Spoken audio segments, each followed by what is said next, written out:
아, 좋습니다. 시청자 여러분 안녕하세요. 알약톡톡2의 가혜란입니다. 이 전염병, 이름만 들어도 두려움이 앞서죠. 그런데 이런 막연한 공포, 정확한 정보만 쏙쏙 뽑아서 기억해 둔다면 이겨낼 수 있지 않을까 싶은데요. 그래서 오늘 알톡2에서는 전염병의 역사부터 질병을 물리칠 수 있는 최고의 방법이죠. 면역력을 높일 수 있는 방법까지 하나하나 짚어봅니다. 한의사 한동화 선생님과 함께합니다. 반갑습니다. 안녕하세요. 네, 안녕하십니까. 한의사 한동화입니다.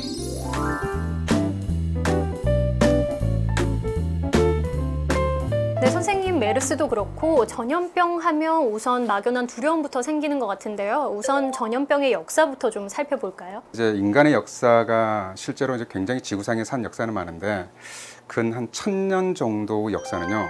그때부터 도시를 이루면서 집단 생활을 하게 됩니다. 그때부터 인류의 1000년 역사를 전염병의 역사라고 할 수 있어요. 이제 그런 게 있죠. 이제 실제로 영토를 넓히기 위해서 정복을 하고 또 전쟁을 하고 식량을 얻기 위해서 자원을 얻기 위해서 다른 대륙으로 이동을 하는데 그때 군사들, 움직이는 사람들의 풍토병들이 다른 대륙으로 넘어가면서 전 세계적으로 전염병이 퍼지게 됩니다.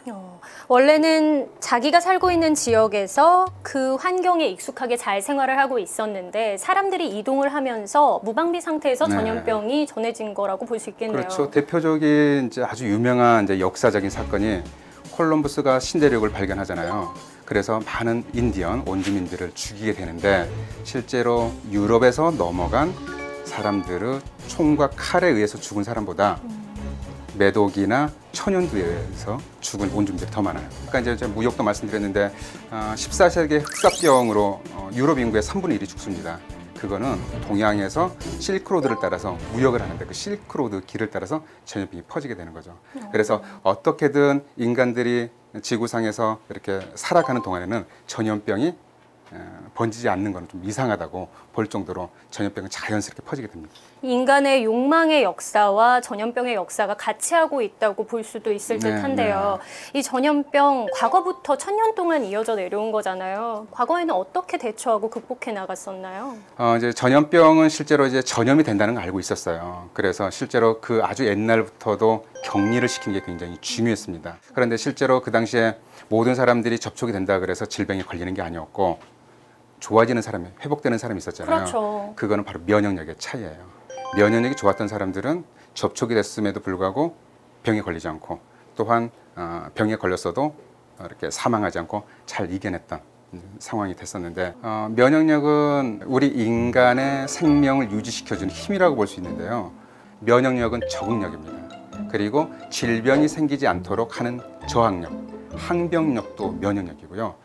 병에 걸렸을 때 회복하는 능력, 그것도 면역력이고 또한 우리 인간은 항상성이라고 있어요. 항상 건강한 상태로 되돌아가려는 힘, 이것도 면역이 좋아야 건강한 상태로 되돌아가는 거죠. 그리고 실제로 아까 말씀드렸듯이 병을 일으키지 않게 하는 힘이라고 했는데 바이러스나 박테리아가 우리 몸에 들어오게 되면 많은 면역세포, 백혈구, 호중구, 호상구, 림프구, NK셀 여러 가지 면역세포들이 작동을 시작합니다. 그래서 생체 기능을 정상화시키고 바이러스나 세균을 몰아내는 일을 하는 거죠. 면역력을 그래서 키워야 되는데 바이러스는 바이러스대로 지구상에 살고 있고 절대 박멸을 할 수가 없습니다. 불가능합니다. 그럼 어떻게 해야 되겠어요? 면역력을 키워서 바이러스와 공존하는 지혜를 가져야죠. 그런데 우리가 숙주인데 공존할 수 있는 건가요? 지금 공존하고 있잖아요. 지금 공존하고 있잖아요. 이 방에도 바이러스가 있어요. 이 방에도 세균이 있죠. 공존하는 거죠.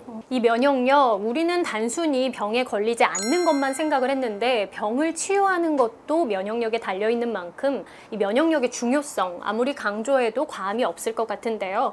이 면역력을 강화시키려면 우리 몸에서 특별히 챙겨야 하는 장기가 있을까요? 바이러스나 세균은 우리 몸 밖에 있잖아요. 그렇죠? 그러면 그 친구들을 접촉할 수 있는, 접촉이 되는 장기나 기관들이 가장 중요합니다. 가장 중요한 게 그래서 뭐예요? 숨을 쉬죠? 폐인가요? 폐죠. 맞습니다. 그리고 두 번째는 우리가 음식을 먹으면 입으로 들어갔다가 식도, 위, 또 십이지장, 소장, 대장, 항문 어디로 빠져나와요? 다시 밖으로 빠져나와요. 그렇죠. 그래서 장의 면역 체계도 굉장히 중요합니다. 왜냐하면 음식물을 통해서 들어오는 세균들을 이겨내는 게 바로 장 점막의 면역 체계죠. 그 다음에 세 번째는 점막과 똑같은 역할을 하는 게 밖에서는 뭐죠? 피부죠. 피부죠, 피부. 우리 몸을 감싸고 있는 모든 이렇게 조직들은 다 이렇게 중요한 면역기관이라고 볼 수 있습니다. 기본적으로 외부와 접촉하는 이렇게 들어가는 기관들은 다 잘 챙겨야 면역력을 맞습니다. 높일 수 있다는 네. 건데 가장 궁금한 건 뭐 나이가 들어가면서 면역력이 떨어지는 것은 자연스러운 작용인데 그런 것이 아님에도 불구하고 면역력이 급격히 떨어지는 이유는 뭔지가 좀 궁금해요. 과거와 달리 면역 관련 질환들이 많이 늘어났어요. 환경이 안 좋아진 거죠. 이제 이런 환경적인 외부적인 원인이 있고 내부적인 원인이 또 중요합니다. 먹거리 문제예요. 인스턴트. 요즘 인스턴트 식품 이렇게 굉장히 좋아하시는 분 많죠. 그 다음에 또 하나 좋아하시나 보네요. 네, 지금 죄책감이 듭니다. 또 하나 그 반대로 너무 안 먹는 분들이 많아요. 다이어트를 한다고 안 먹는 분들이 많습니다. 여긴 당당합니다. 그러니까 시기의 문제, 그 다음에 스트레스, 그 다음에 과로, 수면 부족도 굉장히 중요해요. 그 다음에 지병. 그러나 가장 중요한 게 지병도 없어요. 잠도 잘 자요. 스트레스도 없어요. 뭐 먹는 것도 아주 건강식으로 챙겨 먹어요. 그런데 면이 떨어져요. 뭐 때문에? 나이 때문에. 안타깝게도 우리 이제 인간의 면역체계는 엄마와 탯줄이 딱 붙어 있을 때는요, 엄마의 면역체계랑 똑같습니다. 성인의 면역체계를 가지고 있어요. 출생하기 전에는 네. 태아 상태에서는. 근데 탯줄이 잘려요. 밖으로 나옵니다. 그러면 면이 쭉 떨어집니다. 뚝 떨어졌다가 언제 정상으로 된 줄 아세요?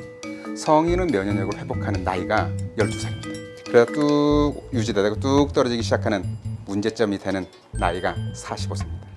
그런데 이게 내 면역력이 떨어졌구나, 약하구나 라고 느끼는 건 실은 질병에 걸릴 때지 평소에 네. 생활하면서 내가 면역력이 높은가, 약한가 실은 느끼기가 쉽지 않거든요. 좀 이거를 확인해 볼 방법이 있을까요? 몇 가지 그 질문을 좀 해볼 텐데 우리 시청자 여러분들도 이렇게 질문에 대해서 손가락 10개를 놓고 네. 맞는지 접어보세요. 자, 손발이나 아랫배가 차고 추위에 약하다. 두 번째, 스트레스를 잘 받고 성질이 급하다. 설사나 변비가 심하다. 세 번째. 네 번째, 감기에 잘 걸리고 잘 낫지도 않는다. 다섯 번째, 입안이 자주 헐고 입가에 수포가 잘 생긴다. 여섯 번째, 불면증이 있거나 수면량이 부족하다. 일곱 번째, 근력이 약하고 항상 무기력하고 피곤하다. 여덟 번째, 잠을 자도 피로가 회복되지 않는다. 아홉 번째, 식욕이 없거나 먹어도 가공식품이나 인스턴트 식품을 많이 먹는다. 열 번째, 운동은 거의 하지 않는다.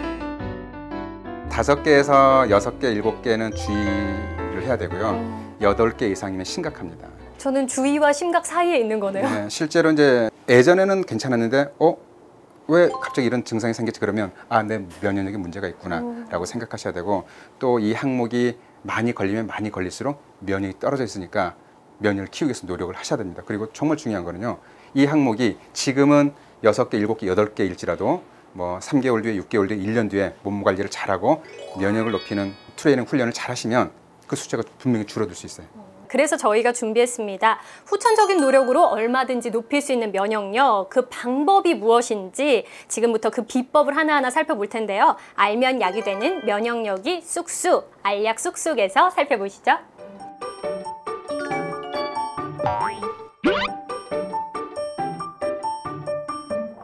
네, 알약 쑥쑥 면역력을 높이는 첫 번째 방법, 약재입니다. 제 앞에 약재들이 이렇게 있는데요.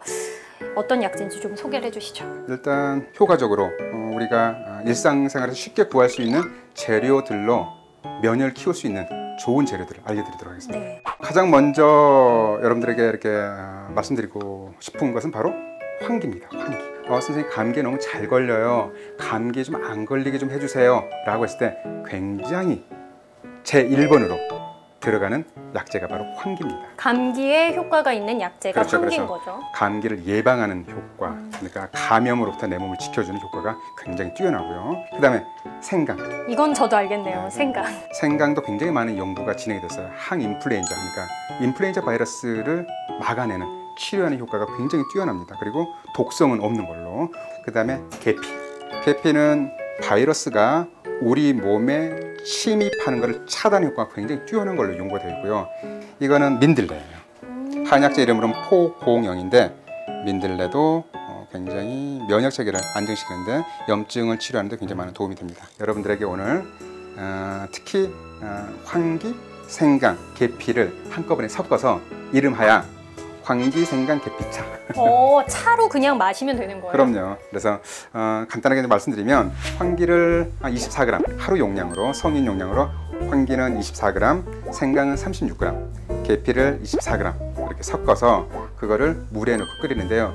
물은 1.5리터 정도 넣고 끓이시면 돼요. 시간은 1시간 정도 끓이시면 되는데요.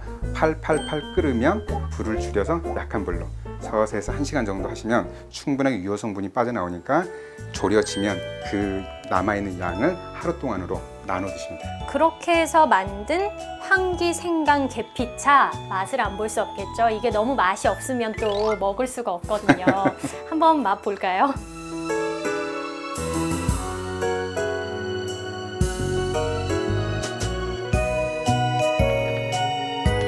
향은 계피 향이 그렇게 강하지 않아서 자극적이지 않은 것 같아요.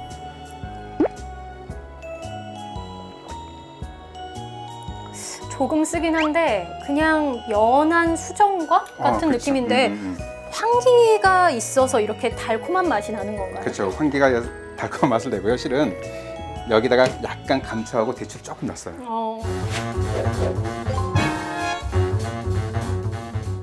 저도 한번 맛을 볼까요? 와, 좋습니다.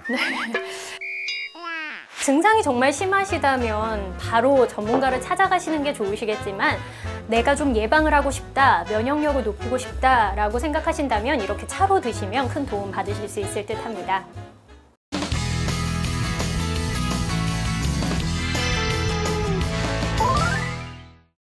네, 차도 마셔봤고요. 이제 면역력을 높여주는 두 번째 방법 살펴봅니다. 이 두 번째는 우리가 아주 쉽게 접할 수 있는 물입니다. 이 물의 경우에는 뭐 기관지에 좋다는 건 누구나 알고 있는데 뭐 다이어트에도 좋고요. 면역력도 높여주는 건가요? 인간은요, 물로 태어나서 점차 말라가고 있습니다. 난자가요, 99%가 물이에요. 갓난아이는 90%가 물입니다. 성인이 되면서 60에서 70%가 물이고 노인이 되면서 60% 이하로 떨어지고요. 임종 직전에는 50% 이하면 죽어요. 그러니까 물만 잘 먹으면 어떻게 돼요? 첫 번째, 잘 안 늙습니다. 노화를 막을 수 있는 건가요? 그럼요. 물만 잘 마셔도 노화를 막을 수 있고 또 노폐물 제거하는 데는 가장 기본적으로 물이 역할을 하죠. 그 다음에 물을 충분하게 마시면 결과적으로 폐기관지의 보습 능력이 좋아져요. 폐기관지의 보습 능력이 좋아지면 폐로 들어오는 노폐물이나 세균이나 바이러스들을 몰아내는 청정작용, 건조한 것보다 약간의 습도가 유지가 돼야 잘 빠져나가죠. 그래서 물을 잘 마시고 건조한 상태에서는 가습기를 쓰는 게 굉장히 중요해요. 한 가지 이제 보충해드리면 하루에 2리터 정도의 물을 마셔라고 되어 있는데요. 그걸 정확하게 제가 알려드릴게요. 자신의 키와 몸무게를 더해서 100으로 나누면 돼요. 예를 들어서 제 키가 180 정도 돼요. 많이 높이셨네요. 175로 합시다. 170으로 합시다.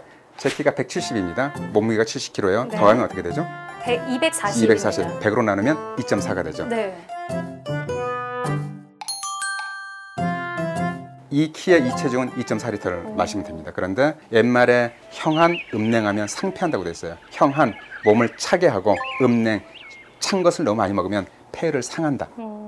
그래서 폐를 양생하는 방법이 보온에 힘쓰고 차가운 음료를 안 마시는 거죠. 음식도 마찬가지고. 그래서 항상 물은 드실 때 상온 이상의 미지근한 상태로 드시는 게 굉장히 중요합니다. 네. 지금까지 좀 먹는 이야기를 해봤다면 이제부터는 한방에서 또 침이나 지압이 빠질 수 네. 없잖아요. 침은 전문가가 아닌 저희가 놓을 수 없으니까 지압법을 좀 배워봤으면 하는데 이게 근데 지압법 위치를 배워도 좀 어렵거든요. 오늘은 좀 쉬운 자리로 면역력을 높이는 지압법 좀 가르쳐 주세요. 네, 알겠습니다. 제 별명이 쉬운 한동환 선생님입니다. 네. 쉬운 한 박사님, 네, 쉽게 알려드릴게요. 지금 오늘 주제가 면역력이잖아요. 그리고 폐기관지의 면역을 높여야 되는데 한의학에 보면 침을 놓는 자리가 실제로 길이 있습니다. 그걸 경락이라고 표현하는데 폐경이 이렇게 해서 폐경락이 이렇게 해서 폐까지 가는데 가장 중요한 효과적인 자리가 바로 이 자리입니다. 이렇게 하면 이렇게 살집이 모여지는 부위가 있잖아요. 여기 동그랗게요. 그렇죠. 그리고 손바닥과 손등 경계선이 있죠. 네. 이 부위의 중간. 제가 이걸 한번 찍어볼까요? 이 부위입니다. 이 부위. 그래서 이 자리에 자극을 주면 호흡기 쪽의 저항감도 높여주고 증상이 있을 때 치료 효과도 높여줄 수 있죠. 자극할 수 있는 방법은 간단합니다. 반대 손가락, 엄지손가락으로 잡아서 눌러주면 돼요. 이렇게 눌러줘도 되고 반대쪽으로 이렇게 잡아서 눌러줘도 됩니다. 이렇게 맞대보세요. 맞대세요. 양쪽을요? 비비세요. 아, 이렇게요? 이 방향을 이렇게 비비지 말고 경락이 이렇게 그러니까 이렇게 비비세요. 위아래로. 너무 아프게 비비신다. 아, 제가 너무 힘껏. 그렇죠. 부드럽게 비비다 보면 열이 납니다. 네. 열감이 나죠. 이 열감이요, 폐를 따뜻하게 하면서 폐의 저항력을 높여줘요. 또 어디를 좀 지압해주면 좋을까요? 또 이제 자신의 손가락 3개를 해서 딱 대면, 손목에 딱 대면 끝나는 부위가 있죠. 저는 어디서 끝나죠? 저는 여기서 끝나네요. 그죠? 네. 여기 끝나는 그치? 위치가 끝나네. 있죠.